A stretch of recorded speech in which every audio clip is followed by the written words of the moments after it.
मंगलवार को बिलासपुर गोलीकांड में घायल हुए पूर्व कांग्रेस विधायक बंबर ठाकुर विधानसभा पहुंचे। इस दौरान बंबर ठाकुर ने मुख्यमंत्री को पत्र लिखकर सुरक्षा बढ़ाने की मांग की। साथ ही बंबर ठाकुर ने भाजपा नेताओं पर भी कई आरोप लगाए। इन आरोपों का जवाब भाजपा विधायक त्रिलोक जम्वाल ने दिया। उन्होंने मामले की निष्पक्ष जांच की मांग की। साथ ही उन्होंने वर्तमान सरकार के काल में कानून व्यवस्था पर भी सवाल उठाए। पूर्व विधायक बंबर ठाकुर के आरोपों का जवाब देते हुए बिलासपुर सदर से भाजपा विधायक त्रिलोक जम्वाल ने कहा कि सदर विधानसभा में हुआ गोलीकांड जिला में सक्रिय गैंग वॉर का नतीजा है।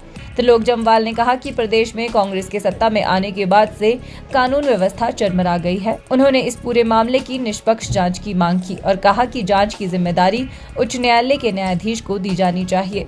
जम्वाल ने गोलीकांड की कड़ी निंदा करते हुए कहा कि प्रदेश में मुख्यमंत्री सुक्खू के नेतृत्व में कांग्रेस सरकार बनने के बाद से कानून व्यवस्था की धज्जियां उड़ गई है। जम्वाल ने कहा कि बिलासपुर जिले में चिट्टा खनन, ठेकेदार, सुपारी और बजरी माफिया पूरी तरह सक्रिय है। उन्होंने सरकार पर माफियाओं को संरक्षण देने का भी आरोप लगाया। मैंने पहले भी कहा था कि ये घटना दुर्भाग्यपूर्ण है और मैं पहला व्यक्ति था जिसने बिलासपुर में जब गोली लगी तो सबसे पहले बिलासपुर में सबसे बड़ी रैली मैंने की कि जो भी दोषी हैं उनको तुरंत जेल की सलाखों के पीछे करना चाहिए जिन लोगों ने गोली चलाई। लेकिन पूर्व विधायक राजनीति करने पे उतारू हैं। मैंने कहा था कि इन सारे विषयों की, पिछले कल मैंने विधानसभा के अंदर भी कहा है कि इन सारे विषयों की जो रेलवे की बजरी की नाप तोल से शुरू हुआ है, जहां बजरी के लिए सरेआम फिरौती ली जाती थी, जितने कॉन्ट्रैक्टर हमारे रेलवे में बाहर से लगे हैं उन सब से पैसे इकट्ठे किए जाते हैं हर काम के लिए। जब ये दोनों ग्रुप, पहले ये एक ही ग्रुप था, फिर ये लड़े, फिर इनके दो ग्रुप बने और ये अब दोनों ग्रुप आपस में लड़ रहे हैं। ये गैंग वार है और ये लोग वहां फिरौती मांग रहे हैं, हर चीज काम में फिरौती मांग रहे हैं। और उसी का कारण था कि उसके कुछ दिन बाद जो बिलासपुर में शहर में दिन दहाड़े गोली चली और वो गोली मैंने कल भी विधानसभा के अंदर कहा था कि इन्होंने चलवाई थी। ये उसके सारे सूत्रधार थे, मास्टरमाइंड थे और इनका बेटा 2.5 महीने अंदर रहा। इतनी तो इनको शर्म आनी चाहिए कि अगर आपका बेटा 2.5 महीने अंदर रहा, आपके घर में शूटर रुकता है, ये तो इससे बड़ी विडंबना क्या हो जाती। आपने सुपारी कल्चर बिलासपुर में पहली बार शुरू किया। हिमाचल प्रदेश में कॉन्ट्रैक्ट किलिंग, पैसे देके लोगों के बच्चों को मरवाना, यह पूर्व विधायक ने शुरू किया। और इतना ही नहीं, उसके बाद जो भी होली वाले दिन इंसिडेंट हुआ, कल मैंने विधानसभा के अंदर भी कहा था और आज भी कह रहा हूं कि वो दुर्भाग्यपूर्ण है, उसकी सीबीआई से जांच होनी चाहिए। और जो इससे पीछे का मैटर है, जब डीसी ऑफिस, एसपी ऑफिस के सामने गोली चली थी, उसमें प्रदेश सरकार ने और कुछ अफसरों ने लीपापोती की थी। मैं ये इसलिए नहीं कह रहा हूं, मैं इसलिए कह रहा हूं कि लीपापोती की थी क्योंकि वो प्रदेश सरकार ने माना। जब प्रदेश सरकार को यह पता लगा, सम्मानीय मुख्यमंत्री जी को यह पता लगा कि उसमें लीपापोती हुई है, कुछ अफसरों ने, मैं सबकी बात नहीं करता, लेकिन कुछ अफसरों ने और कुछ लोअर स्टाफ ने वहां से जो एविडेंस है उनको मिटाने का प्रयास किया। सीसीटीवी पुलिस ने हटाया, उनके बेटे को पुलिस ने भगाया।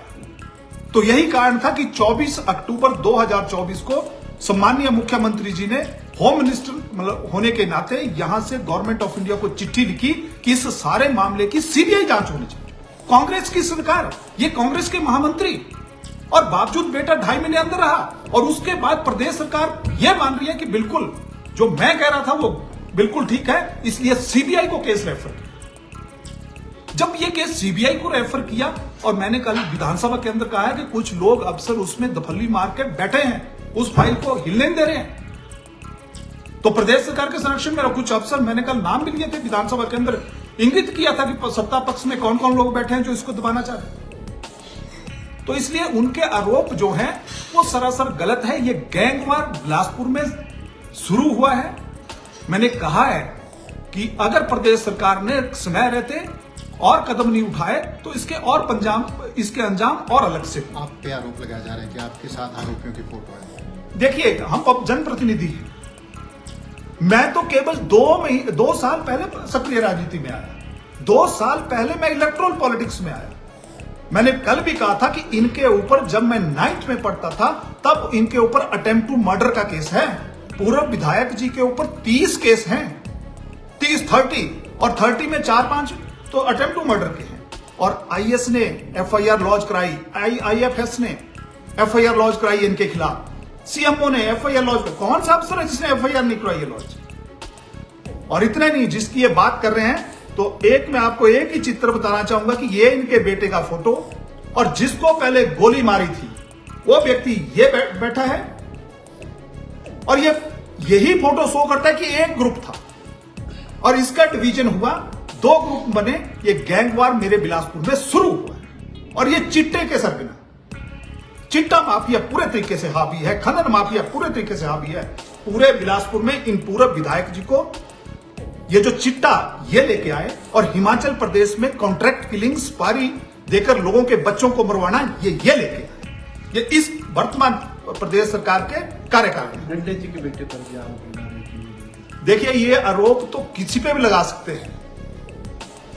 जो बिलासपुर में घटना हुई और उसके बाद व्यक्ति ये कहता है कि मैं इसमें जाना नहीं चाहता वैसे, लेकिन अगर ये कहते हैं कि मुझे इस हॉस्पिटल में नहीं इस हॉस्पिटल में जाना है,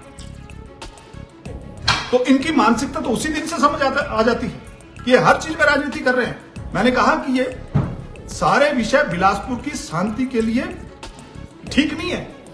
बिलासपुर के शांतिप्रिय लोग सहमे हुए हैं, डरे हुए हैं कि आए दिन बिलासपुर में गोलियां। ये प्रथा, ये कल्चर इन पूर्व विधायक जी ने शुरू किया। मैंने नहीं कहा, कांग्रेस के ही जिन पूर्व मंत्री का इन्होंने नाम ले रहे थे, रामलाल ठाकुर जी, उन्होंने एलिगेशन लगाए थे, उन्होंने प्रेस वार्ता में कहा कि 200 करोड़ का 4 लेन से बंबर ठाकुर खा गए हैं। ये उन्होंने प्रेस वार्ता में कहा, मैं नहीं कह रहा हूं। हिमाचल न्यूज 24/7 के लिए शिमला से हरदेव कुमार के साथ सपना शर्मा की रिपोर्ट।